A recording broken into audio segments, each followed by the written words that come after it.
बस पहुंचने वाले हॉस्पिटल। 5 minutes more. प्लीज जल्दी चलो।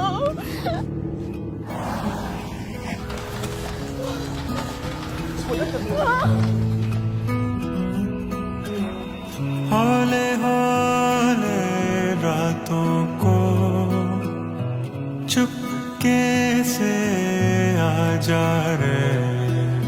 Congratulations, it's a baby girl. आप बाप बन गए। सुना है प्रेगनेंसी पेन में 21 हड्डियों के टूटने जितना दर्द होता है।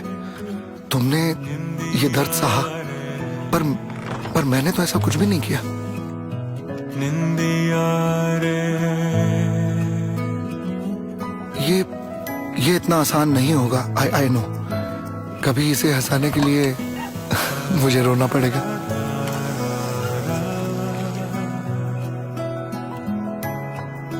कभी घंटों जाग के इसे सुलाना पड़ेगा।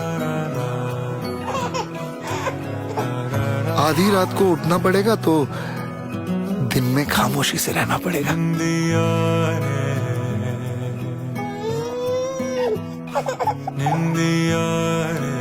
कभी नई लैंग्वेज सीखनी पड़ेगी तो अक्सर इशारों में ऑर्डर भी मानना पड़ेगा।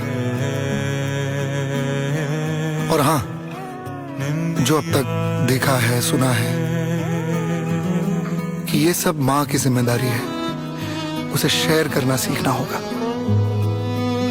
बाप कहने से नहीं बनते, मुझे बाप बनना पड़ेगा।